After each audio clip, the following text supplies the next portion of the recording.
Dengan kemajuan teknologi, transaksi dalam talian lebih mudah dengan hanya satu klik. Namun tetap ada yang berniat jahat dan cuba mengambil kesempatan untuk manfaat pribadi. Scammer akan menghubungi anda dan menyamar sebagai pihak berkuasa dan meminta maklumat pribadi untuk memindahkan wang anda. Jika anda menerima panggilan yang mencurigakan, sila sahkan kesahihan pemanggil melalui saluran rasmi pihak berkuasa. Laporkan panggilan mencurigakan dengan segera kepada pihak berkuasa. Jadilah pengguna digital yang bijak. Layari laman sesawang ini untuk maklumat lanjut.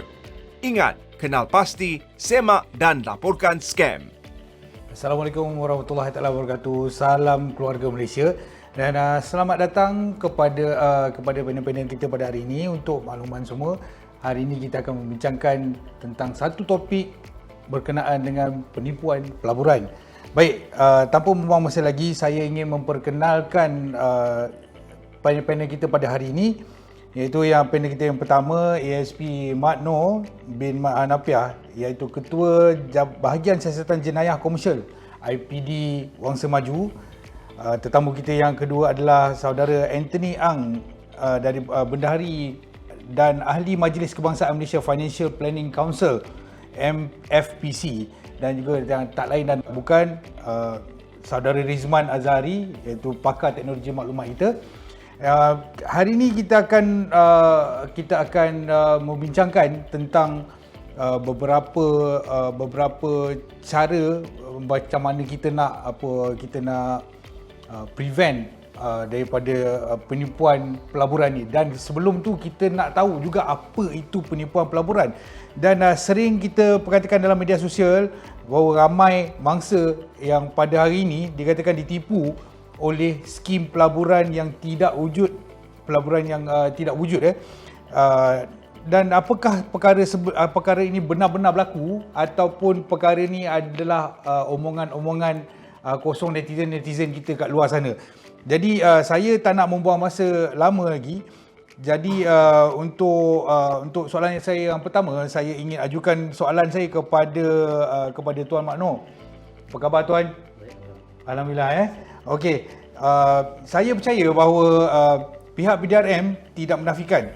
Setiap hari boleh dikatakan ada je yang buat laporan polis berkenaan dengan mereka ni ditipu oleh skim pelaburan. Kalau zaman saya dulu, zaman mak bapak kita dulu, penipuan pelaburan ni macam skim Pak Mantelo, skim macam-macam lah, skim piramid dia apa semualah. Jadi mangsa tu dia katakan dia percaya kepada ejen tu 100%. Dia percaya, dia meletakkan segala harapan supaya duit dia tu dilaburkan dan mendapat pulangan yang lumayan dalam masa yang singkat.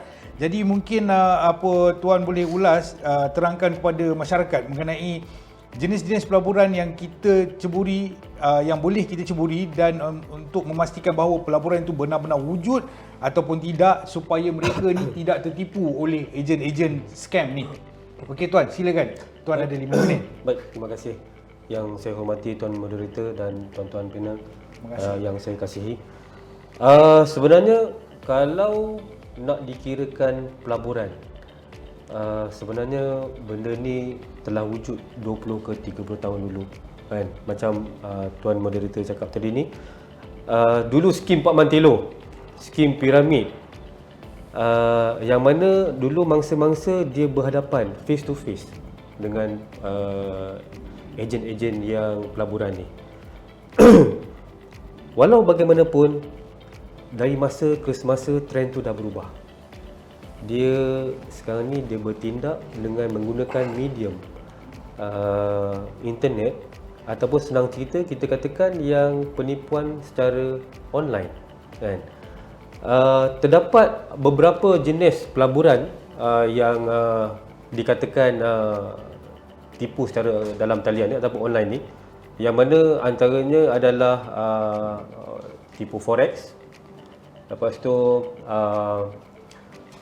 saham, tipu pembelian emas, tipu insurans, dan juga tipu dalam deposit tetap ataupun fixed deposit lah. Okey. Antara kaedah yang digunakan dalam usaha untuk memperdayakan mangsa-mangsa ni, di mana dia menggunakan medium media massa ataupun media sosial seperti Facebook, Instagram ataupun Telegram ataupun WhatsApp sendiri, kan, yang mana dia menawarkan satu tawaran yang lumayan dengan menawarkan package yang terendah. Contohnya dia labur 1000 dalam tempoh 3 jam ataupun 4 jam dia akan memperolehi satu jumlah yang besar, kan. Sebagai contoh, ada kes yang melibatkan tipu pelaburan ni, yang mana mangsa sendiri melihat iklan Facebook tu yang menawarkan pelaburan dengan tawaran yang lumayan, so membuatkan mangsa tertarik. Jadi dalam hal ni, apa yang saya nampak kadang-kadang tu sikap yang ambil mudah berkaitan dengan pelaburan tanpa merujuk kepada mana-mana pihak autoriti yang berkuasa penuh berkaitan dengan pelaburan. Sebagai contohnya, yang mana kita sedia maklum, yang autoriti ini adalah pihak Bank Negara dan juga Security Commissioner. Okay. So statistik menunjukkan kadar peningkatan mangsa-mangsa yang mengalami kerugian daripada Januari hingga Jun 2021 dan juga Januari Jun 2022, peningkatan adalah daripada 24 juta kepada 27 juta. So di sini perbezaan adalah 3 juta, peningkatan sebanyak 3 juta kerugian yang dialami banyak juga tuan-tuan. mangsa-mangsa. Banyak juga mungkin tuan boleh ulas lebih lanjut sikit pasal yang pelaburan yang tak wujud yang ada sekarang ni, yang ada dalam pasaran mungkin sekarang ni.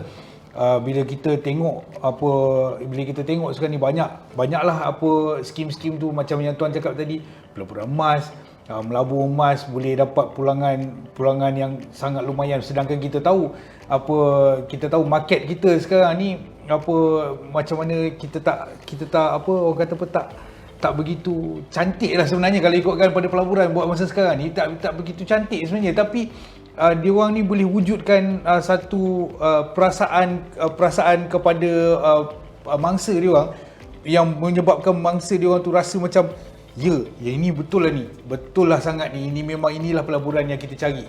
Mungkin tuan boleh ulas sikit kot ni. Sebenarnya apa yang saya nampak dalam hal ni, pertama sekali sifat tamak tu wujud, yang mana cuba untuk memperolehi wang dengan cara yang mudah dan juga cepat. Yang kedua, tidak merujuk kepada mana-mana autoriti yang boleh memberi satu nasihat ataupun kaedah macam mana cara untuk membuat pelaburan. So yang ketiga, tawaran yang ditawarkan dalam iklan Facebook ataupun sosial media tu sangat-sangat menarik, membuatkan mangsa ni tertarik untuk membuat pelaburan tanpa memikirkan risiko yang mereka hadapi.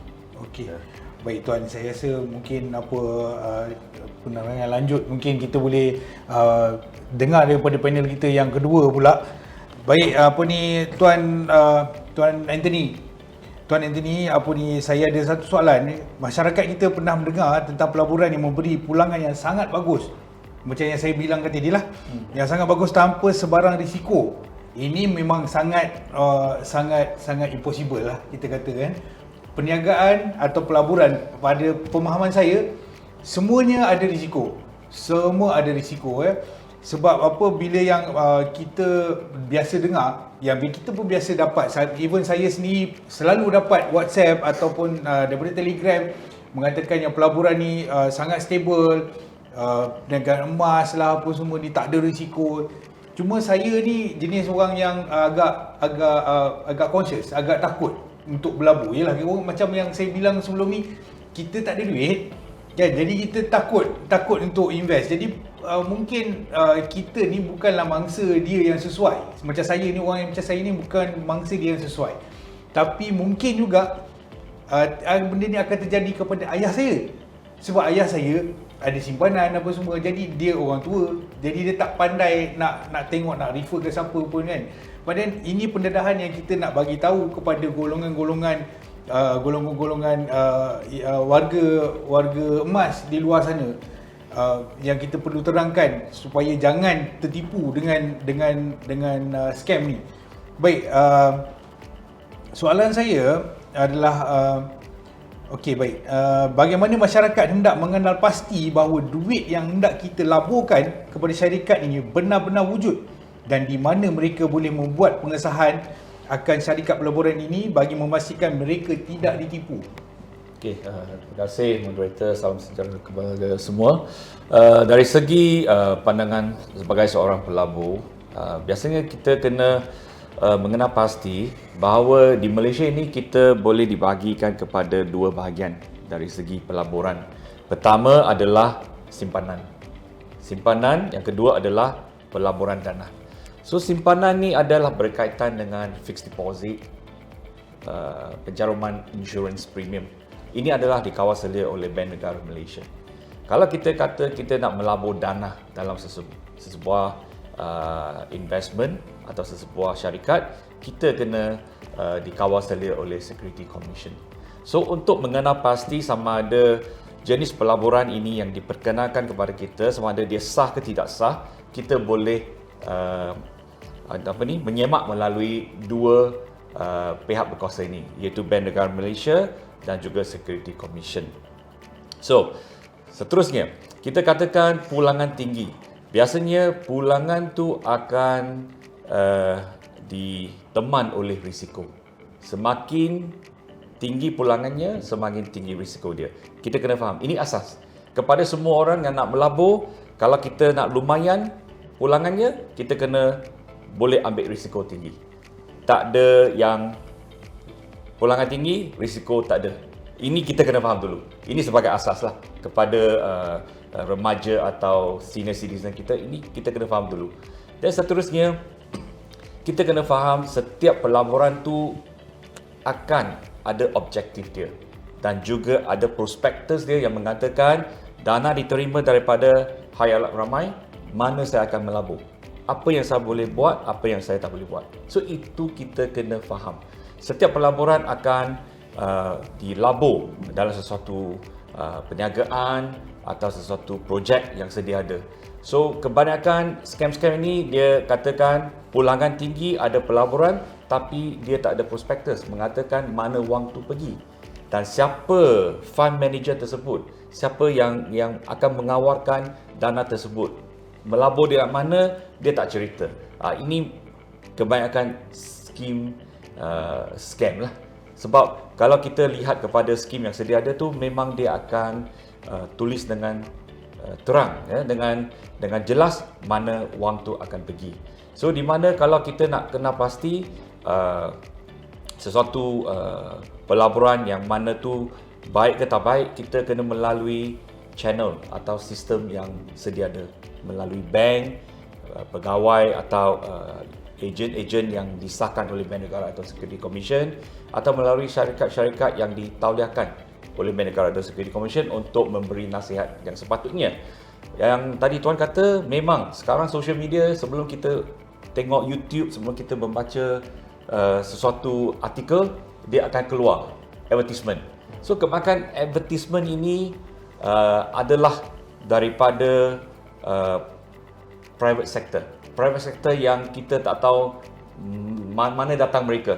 Sama ada mereka daripada Malaysia atau luar negara, kita tak tahu. So kita kena melabur mereka tanpa melalui channel yang betul. So maka ini adalah risiko yang tinggi. So yang saya nak nasihatkan tu, kalau kita nak labur tu, kita kena mencari seseorang yang lebih hafal untuk mendapatkan nasihat sebelum kita melabur. Akhir sekali, saya wakil daripada Malaysian Financial Planning Council ni, sentiasa kami akan memberi maklumat dan mengajar masyarakat kita bagaimana nak melabur supaya mereka lebih celik dalam kewangan mereka. Financial literacy mesti ada sebelum kita mengambil langkah untuk bertindak melabur di sesuatu pelaburan yang baru atau tidak dikenal pasti, kita kena buat sedikit pengajian dulu sebelum kita mengambil tindakan. Okey, baik. Terima kasih panel kita, Mr. Anthony. Okey, memang kita tahulah, betul lah kata Mr. Anthony tadi, lagi besar pelaburan, lebih besar dia punya risiko. Risiko tu memang takkan kita boleh lari daripada risiko ni. Kalau kita buat perniagaan, apa-apa saja jenis perniagaan pun memang akan ada risiko. Jadi kita cuma nak kurangkan risiko tu. Bagaimana kita nak kurangkan risiko tu adalah melalui kita minta khidmat nasihat daripada mereka yang lebih bijak dan berpengalaman daripada kita. Contohnya macam Malaysia Security Council contohnya, ya. Jadi saya nak teruskan kepada soalan saya yang ketiga kepada pakar perunding IT. Okey, sebagaimana yang tuan sedia maklum bahawa dunia IT sekarang makin begitu meluas penggunaan dia. Memang luas lah. Even anak-anak kita pun memang menggunakan IT. Even ayah kita, orang-orang tua sekarang pun menggunakan IT. Cuma mungkin mereka ni tak berapa bijak dan mereka tak begitu arif untuk mengetahui sama ada mereka ni dah di-scam ke ataupun ini adalah satu tindakan scam ke. Okey, jadi mungkin teknik scammers ni pun sekarang ni dia ni lebih advance begitu. Dia orang one step ahead, always one step ahead daripada kita. Kalau kita rasa kita cerdik IT, dia orang lagi 2 kali 3 kali cerdik lagi daripada kita. Jadi mungkin tuan boleh share dengan kita macam mana teknik-teknik yang digunakan oleh syarikat-syarikat pelaburan yang tak wujud ni, dan menggunakan talian, menggunakan IT ni sebagai satu cara untuk memperdaya mangsa. Mungkin silakan tuan. Okey, terima kasih Tuan Moderator. Bila bercakap mengenai teknologi ni, sebenarnya kita tak, dekat Malaysia ni mudah nak buat scam bagi saya sendiri. Tak payah pakai teknologi pun, sebab daripada zaman Pak Mantelo sampai sekarang, orang kata daripada zaman Mat Kilau sampai sekarang benda yang sama berlaku. Zaman dulu, zaman Pak Mantelo, mana ada teknologi pun, tapi masih boleh berlaku scam-scam yang macam ni. Sebenarnya satu konsep, saya setuju dengan Tuan Mat Noor sendiri, konsep tamak dalam diri tu. Nak scam orang Malaysia simple je. Janji hari ni you labur RM1, I bagi dekat you RM1,000. Ramailah orang masuk. Bagi dia RM1 je labur. Tapi kalau 1 juta orang labur RM1, apa yang jadi dekat situ? So konsep ni sebenarnya benda dalam tamak dalam diri ni kena buang. Sebab ramai daripada kita gunakan social media sekarang ni pun dia bukan ambil tahu pun apa benda yang lalu depan page dia ke apa, dia tak ambil tahu, dia tak ambil pot pun. Bagi aku dapat baca ni, okey benda ni menjanjikan pulangan yang cantik-cantik. Aku pula duit tak ada ni, ada RM2 je, ada RM5 je, ada RM10 je. Okey laburlah. Sebab pelaburan ni dia macam-macam. Ada pelaburan hartanah, ada pelaburan sekarang ni ada pelaburan scrap car, macam-macam lah kenderaan dan sebagainya. So kalau kita nak bercakap pasal teknologi ni, kalau bercakap pasal pelaburan, kalau kita tengok dalam internet, tak ada, mana ada orang cakap pelaburan hari ni you labur, esok you rugi. Tak ada. Semua orang bercakap pelaburan hari ni you labur, esok you untung. Minggu depan you untung. So dia atas diri kita sendiri untuk faham teknologi. Saya selalu gunakan konsep ni kalau saya pergi mana-mana ceramah. Kadang-kadang bodoh tu simpan sikit, jangan bagi kat anak cucu. Sebab ni cerita daripada zaman Pak Mantelo kita dibodohkan sampai zaman dah 20 tahun, 30 tahun berlalu, masih benda yang sama kita bercakap. Sebab tu saya kata bodoh simpan, jangan sampai kat anak cucu. Now anak cucu pula jadi bodoh. Sebab benda yang kita dah terang-terang dalam bidang teknologi ni, bila kita baca, kita boleh semak. Jangan terperdaya dengan komen-komen dalam tu. Sebab kita tak tahu, satu iklan keluar. Bila kadang-kadang, kita nak jadi bijak, kita baca komen-komen, ada 200 komen. Semua orang cakap bagus. Tapi kita kena faham, 200 komen ni mungkin orang dia juga. Orang-orang yang dah dieksploitasikan dalam bentuk itu. Dan ada juga kes-kes yang datang, kita semak sama ada you call ke tak orang ni. Tak pernah call pun, kita berhubung melalui internet saja. Sebab itulah saya kata, bila kita nak pakai teknologi ni, sekarang ni masalah kita adalah baby dalam perut sekalipun, baby dalam perut tak lahir lagi dah ada Instagram. Dah lahir 1 bulan dah ada Instagram. Tapi ilmu knowledge berkenaan dengan teknologi, ilmu knowledge ataupun knowledge macam mana nak semak semua benda-benda ni, kita tak adaptasikan ataupun kita tak implementkan dalam diri kita. Kita selalu sebut kat orang, benda ni scam benda ni scam. Tapi bila sampai kepada kita, kita rasakan, poket aku cukup tak? Ni masalah kita. Kita akan rasa macam, 100 tak ada apa, kalau hilang, hilang lah. Tapi kita tak fikir yang mana bila 100 tu masuk, kadang-kadang dia jadikan kita sebagai testimoni untuk orang-orang lain pula. Benda ni memang berlaku, tapi masalah dia macam saya katalah, kuasa viral, dan kita sendiri sebagai pengguna kena tengok takat mana. Kita jangan rasa macam hari ni aku susah, ada RM100, tak apalah, aku boleh hilangkan RM100 ni dengan harapan aku dapat pulangan yang balik, pulangan yang lumayan. So sama zaman Pak Man Telur, dah jadi daripada zaman Pak Man Telur keluar duit jadi telur. So sekarang ni apa lagi nak jadi tak tahu, sebab makin lama dunia makin ke depan, dan nak kata modus operandi berubah-ubah, sebenarnya tak berubah. Saya rasa Tuan ASP mungkin setuju dengan saya, lebih kurang sama aja. Tapi pemahaman dalam diri kita yang menyebabkan kita membodohkan diri kita, dan ramai-ramai kita kadang-kadang kita dah bodoh, kita suruh ahli keluarga kita jadi bodoh. Tak apa, kita invest ramai-ramai dekat sini. So, dan masalah yang paling penting berlaku bila berlaku penipuan. Orang Malaysia ni rasa macam, oh aku ada persatuan-persatuan ni yang boleh tolong aku. Aku pergi persatuan ni pula pergi fight, lawan. Ini masalah dia ni. Sebab kalau saya duduk berada dalam persatuan tu sendiri, kita akan tengok daripada mana datang daripada tu. You are the person yang willing untuk bagi duit itu tanpa you baca betul-betul apa benda yang berlaku. Ini masalah paling utama sebenarnya. Bukan masalah modus operandi berubah-ubah, tetapi masalah pemahaman kita ataupun cerdik atau tak untuk kita memahami setiap konten dalam social media tu sendiri. Itu benda yang paling utama. Baik. Saya rasa itu satu penerangan yang jelas daripada pakar IT kita. Jadi secara konklusinya untuk pusingan yang ini, saya rasa kita, pada pendapat saya, hanya kita saja yang memberikan peluang kepada scammer-scammer sini kat luar sana ni untuk macam mana kita cakap, meng-scam kita. Meng-scam kita ni. Ya, kita sebenarnya dengan sikap tamak kita, dengan sikap kita yang saya rasa rakus lah, boleh kita kata rakus untuk mendapatkan pulangan yang begitu lumayan, sehingga kan kita rasa macam kita wajar kita bagi kat scammer ni duit supaya dia laburkan supaya kita dapat keuntungan tu sendiri, tapi tanpa kita memikirkan risiko-risiko yang lain, ya, risiko-risiko, implikasi-implikasi yang lebih buruk lagi berlaku selepas itu. Jadi saya rasa untuk round ni, saya rasa penonton dekat luar sana mungkin boleh mungkin faham, dah faham dengan apa itu penipuan pelaburan, termasuk dengan penipuan emas, dengan forex, pelbagai lagi lah. So kita nak ulas lagi lebih lanjut selepas ni. Kita akan break sekejap untuk beri laluan kepada iklan. Terima kasih. These days, we are all more reliant on technology to stay in touch. But it's not just the good guys who use the internet. We all need to beware of online scamsters. Facebook employs over 35,000 people and works day and night to keep users safe. But we must all take steps to protect our accounts, like using different passwords for different sites, never sharing our passwords with other people, and setting up two-factor authentication so we know if someone is trying to pretend to be us. Check out our other videos to learn more about staying safe online. Baik, kita kembali ke rancangan. Jadi saya tak nak buang masa. Tadi kita dah masa break tadi kita dah ada sembang sikit pasal penipuan pelaburan ni. Jadi saya nak minta sedikit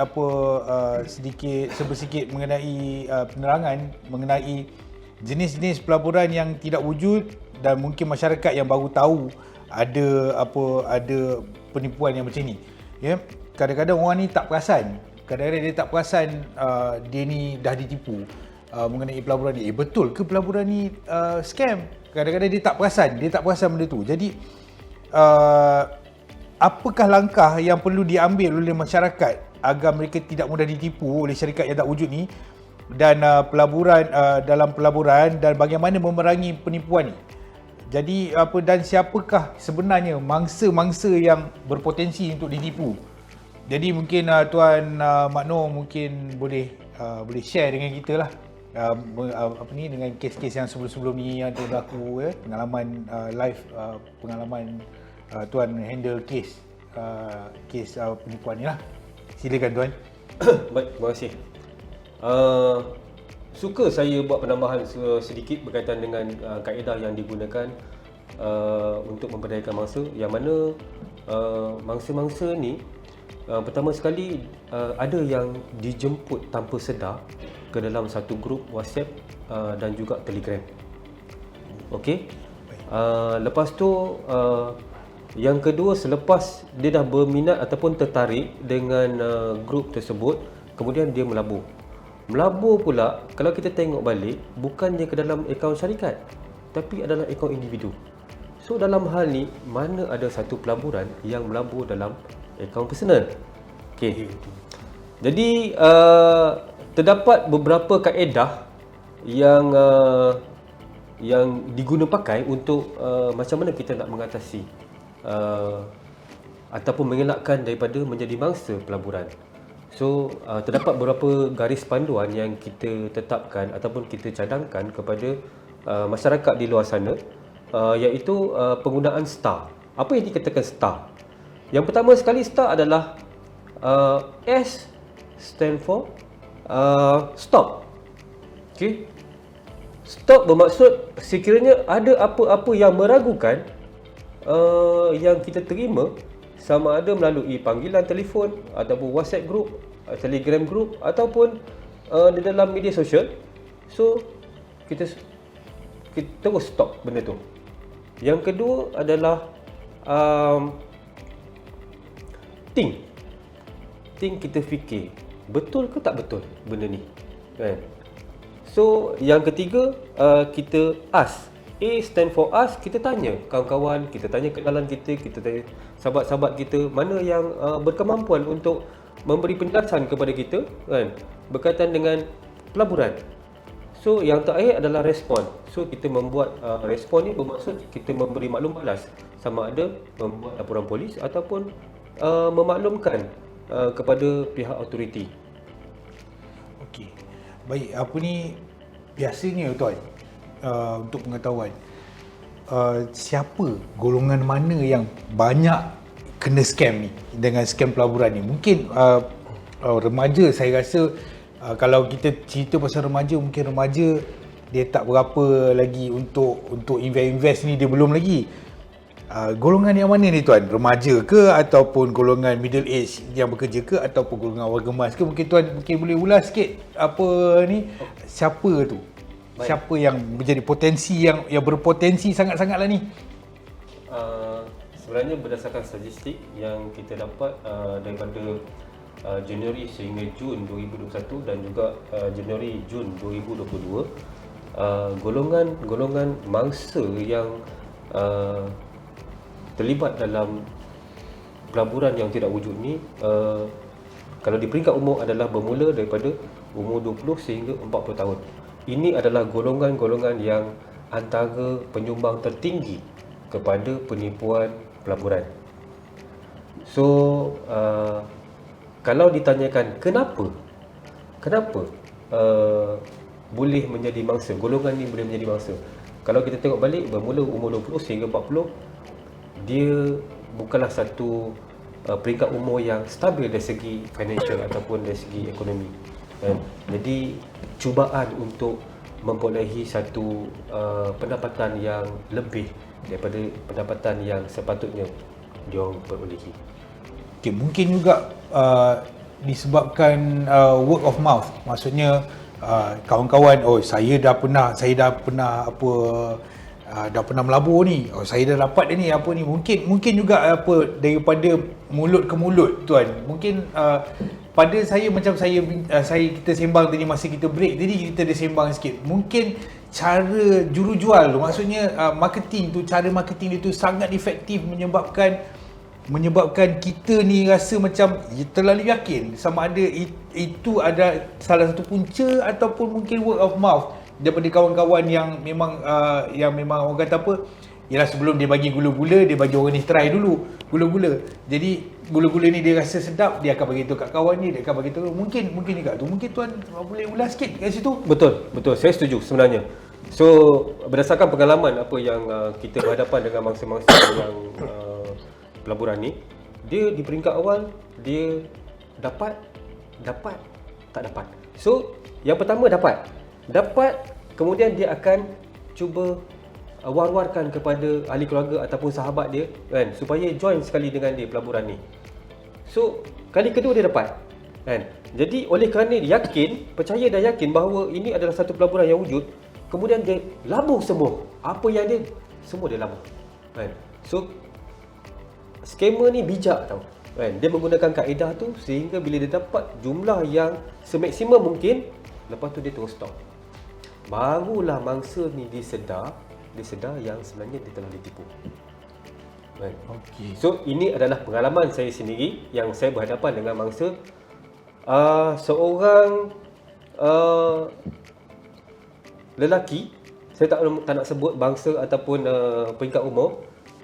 Duit tu 50,000 digunakan untuk mengerjakan haji. So selepas membuat pelaburan dengan kononnya tawaran pelaburan yang lumayan lah, akan penuhi satu pelanggan lumayan, 50,000 habis. Langsai 50,000 Habis. Tuan-tuan, jangan menjadi mangsa seterusnya. Sebab apa? Kita hari ini bertujuan untuk memberikan satu penerangan yang eksklusif kepada saya nak cakap bakal scammer. Bakal yang orang yang nak kena scam tu.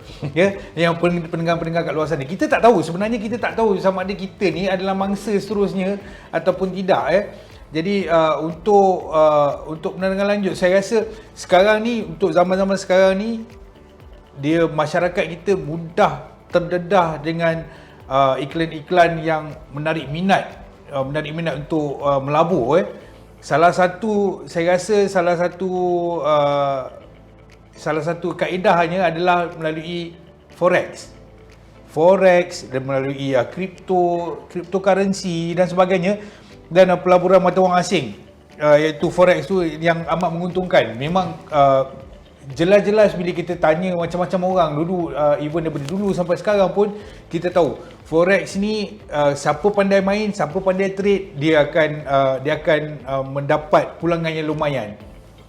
Jadi mereka melabur. Jadi bila kita dah dengar, aku dah dapat dia semua, jadi kita pun dengan willing, dengan orang kata apa, dengan senang hati keluarkan duit simpanan kita, duit poket kita untuk melabur dekat forex atau kripto ni yang dimomok-momokkan oleh ejen-ejen ni lah. Jadi mungkin Tuan Anthony boleh jelaskan macam mana pelaburan begini boleh dicegah daripada berleluasa dan menjadikan kita ni sebagai next victims. Mungkin Tuan, silakan Tuan. Mungkin Tuan boleh ulas. Okey, boleh. Sebenarnya forex ni adalah penting ya. Forex penting dari segi perniagaan. Sebab perniagaan antarabangsa ini melibatkan mata wang asing. So peniaga tu akan menggunakan forex ini untuk mendapatkan satu harga yang lebih baik untuk membuat bayaran pada masa akan datang. Sebab kontrak akan datang, dia akan buat bayaran.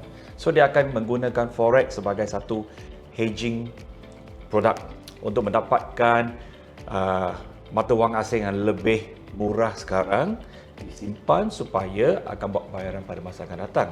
Atau dia dapat melihat ekonomi akan menjadi lebih baik, mata wang asing itu akan melambung. So dia beli dulu dengan harga yang lebih okey dengan dia supaya akan digunakan pada masa depan.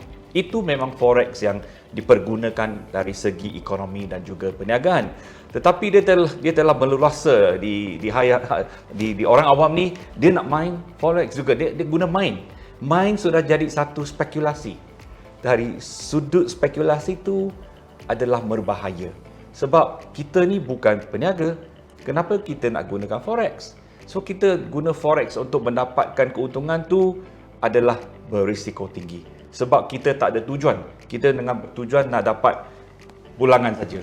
Dan mata wang asing ini melibatkan political scenario sesuatu negara tersebut. Kadar ekonomi negara tersebut. Faktor luaran sekeliling geographical area yang akan mengakibatkan forex tu atau mata wang negara tersebut melambung atau menurun. Dan seterusnya, sama ada peperangan atau trade war yang melibatkan negara lain yang akan juga terjejas dengan perniagaan atau trade deficit mereka. So itu kita bukan pakar ekonomi. So susah kita nak ikut perkembangan ekonomi negara tersebut. Dan saya juga dapat lihat iklan-iklan dalam YouTube, dia katakan kalau anda tak faham untuk melabur dalam mata wang asing, jangan risau. Anda just ikut saja top 10 trader yang dapat lumayan tu, you ikut saja. Saya rasa tak begitu senang lah. Kalau begitu senang, saya rasa EPF sudah boleh bagi kita 10% pulangan. Kerajaan sudah tak payah berfikir-fikir macam mana nak membangunkan ekonomi. Kita main forex saja, kita main forex. So saya rasa ini tak begitu sesuai lah untuk seseorang yang tak begitu hafal dalam ekonomi. Cuma nak ikut tu, saya jangan ikut buta sajalah. Yang mengenai cryptocurrency ni memang sebab teknologi age sekarang semua guna financial technology, digitalized kind of currency memang ada. Ada setengah negara mengiktirafkan cryptocurrency. Di Malaysia, kerajaan kita masih dalam proses pemerhatian bagaimana cryptocurrency akan impact ekonomi kita. Tetapi untuk pengetahuan, Security Commission telah mengiktiraf lebih kurang 4 ke 5 syarikat yang menjalankan cryptocurrency. Sekiranya kita betul-betul nak masuk dalam cryptocurrency tu, kita bolehlah melabur melalui syarikat yang telah diiktiraf oleh pihak berkuasa negara kita. Tetapi janganlah pergi ke cryptocurrency yang lain.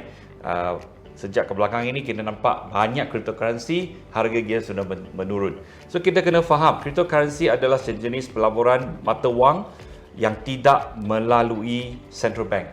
Misalnya bank negara Malaysia, dia adalah decentralized. So dulu kita kata data mining. So semua orang buat mining decentralized untuk menjayakan cryptocurrency tersebut. So kita tak tahu sistem tu berada di mana. Mungkin di Malaysia, mungkin di sesuatu tempat yang kita tak tahu di Siberia ke, kita pun tak tahu. So itu adalah sedikit berisiko. So kita nak gunakan cryptocurrency ni, kita kena hafal bagaimana risiko dia akan berlaku. Sebab nak melabur dalam cryptocurrency, first thing we need to do adalah keluarkan wang ringgit Malaysia untuk beli cryptocurrency tersebut. So wang kita pun keluar, tapi cryptocurrency tu belong sesiapa kita tak tahu. So kita kena ikut market trend. So itu adalah sikit risau dari pandangan saya. So kita kena invest dalam satu sistem atau kaedah yang diiktiraf, yang kita tahu kalau berlaku apa masalah, pergi ke persatuan atau pergi ke pihak autoriti, mereka boleh bantu. Kalau kita katakan pergi ke bank negara atau Security Commission, kita kata kita melabur ini di negara Rusia. So macam mana negara kita nak bantu? So itulah ada risiko tertentu.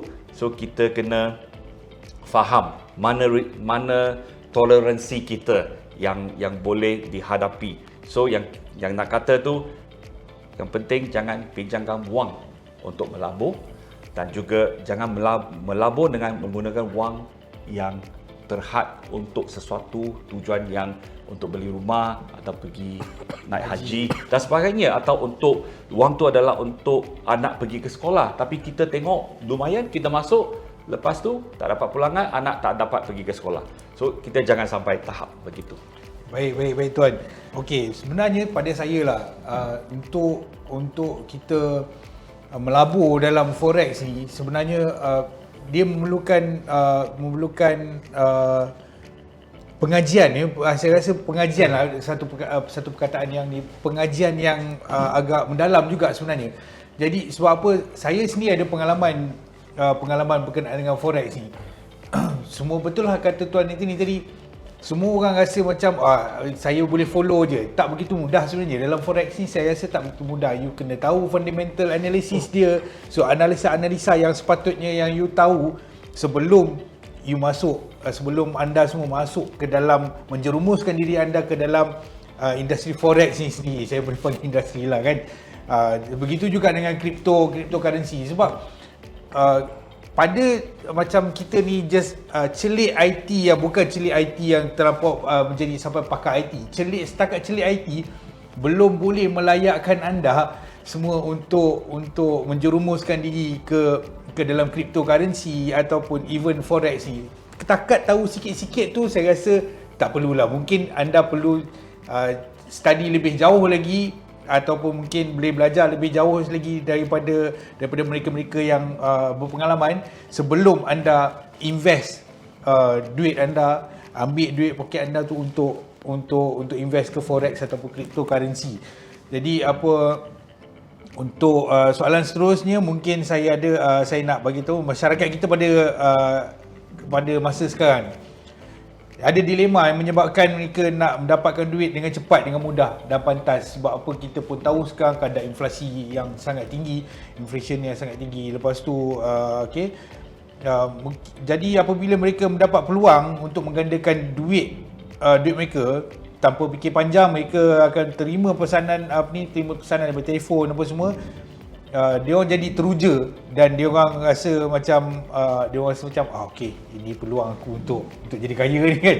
Kaya overnight. Orang kata kaya overnight Jadi tuan beri nasihat kepada pengguna gadget pada masa sekarang ni untuk mereka lebih berhati-hati dalam menerima tawaran melalui online, dan adakah kempen-kempen yang kita jalankan, yang kerajaan jalankan efektif ke tak kepada pengguna lah. So mungkin tuan boleh ulas sikit kot. Kalau kita nak bercakap pasal kempen, sebenarnya dah lama daripada 10 tahun, 15 tahun lepas bercakap benda yang sama je kata. Tapi kita kena tengok, kita buat kempen, scammer pun buat kempen juga. And semua yang buat dalam Facebook tu sama ada bukan scammer ataupun scammer, kadang-kadang kempen yang melampau. Saya nak tanya, kalau kita buka daripada Facebook sekarang ni, bila nak jadi kaya je, benda pertama sekali yang gambar yang akan dia paparkan, gambar kereta mewah, ambil gambar depan kapal terbang dan sebagainya kata. Dan tagline yang diguna untuk skim pelaburan ataupun apa saja, sama ada yang betul ataupun yang tak betul. Kenapa tagline yang tak sepatutnya ni wujud? Contoh, tak handsome tak apa, janji kaya. Benda tu ditanam daripada seawal budak umur 7 tahun, umur 6 tahun dah mula cakap tak apa, tak handsome tak apa, janji kaya. Dalam kepala kita ni, adakah kita sekarang ni nak hidup untuk memang semata-mata nak jadi kaya ataupun untuk apa sebenarnya? Hari ni kalau kita tengok orang keluarkan KWSP, saya minta maaf mungkin benda ni agak sensitif. Dapat RM10,000, apa yang kita belanjakan? Ada setengah-setengah orang dapat RM10,000 pergi belancong dulu. Ada setengah orang dapat RM10,000 bayar down payment kereta ataupun bayar iPhone, ataupun bayar untuk apa-apa saja nak beli telefon.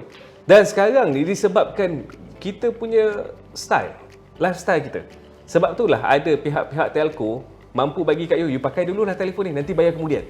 Dan kita ambil, walaupun kita tak kira pun dari situ berapa amount yang kita bayar bulan-bulan, sebenarnya lebih daripada yang tak sepatutnya. Kita tidak menabung. Zaman dulu kita diajar untuk menabung.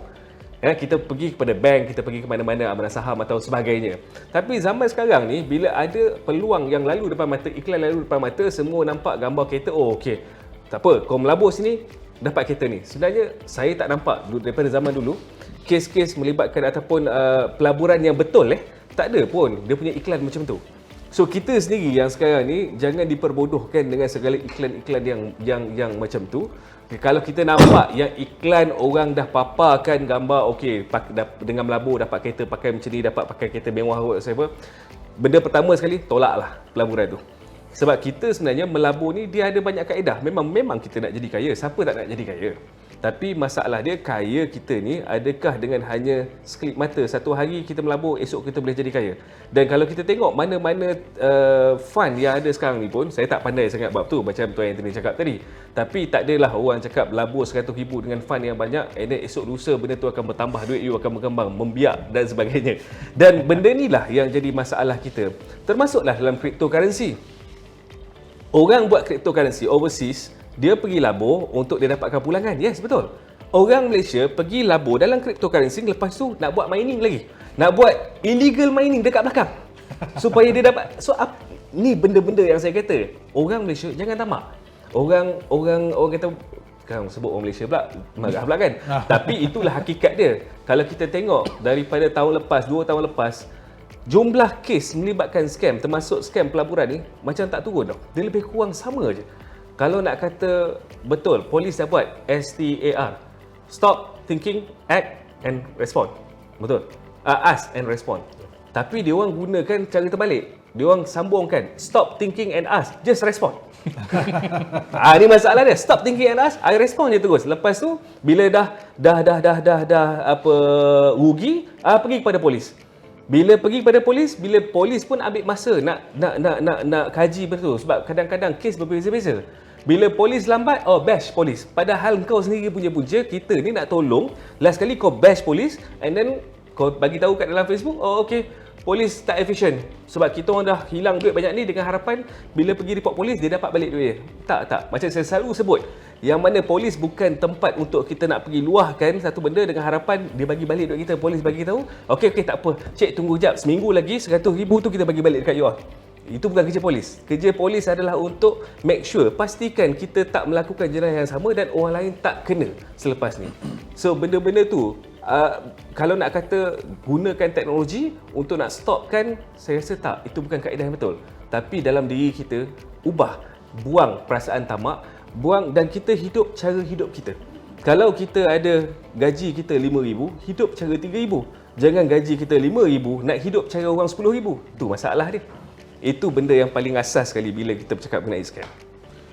Baik, saya rasa begitu penjelasan. Saya rasa penonton kat luar sana mungkin dah jelas pelaburan ni, sebenarnya penipuan pelaburan ni daripada zaman tok nenek kita dulu sehingga sekarang ni, cuma mungkin bentuk dan cara penipuan pelaburan ni adalah berbeza-beza, mungkin lebih advance dari dia akan evolve daripada masa ke semasa, mungkin akan datang lebih advance lagi zaman anak-anak kita nanti, mungkin lebih advance lagi penipuan ni berlaku. Jadi saya harap semua penonton kat luar sana fahamlah dan berjaga-jaga dengan penipuan, dengan marketing pelaburan yang tidak wujud ni. Sebab saya rasa marketing ni, pemasaran, cara dia orang pasarkan tu menyebabkan trigger kita punya rasa minat untuk melabur tu. Baik, kita ada mungkin sikit masa lagi untuk tuan-tuan untuk buat satu konklusi lah. Mungkin tuan boleh mulakan dulu dengan Tuan Mak Noh. Boleh buat sikit konklusi. Baik, kalau daripada saya sebenarnya saya mohon sangat-sangat masyarakat di luar sana supaya celik dan ambil tahu berkaitan dengan scam-scam yang ditawarkan ataupun cuba elakkan daripada menjadi mangsa scam. Itu je. Okey, Tuan Anthony, mungkin ada sikit sepatah dua kata. Okey, apa yang saya nak katakan, high risk, high return. So pulangan tinggi mesti ada risiko tinggi. Yang kedua, investment adalah medium to long term.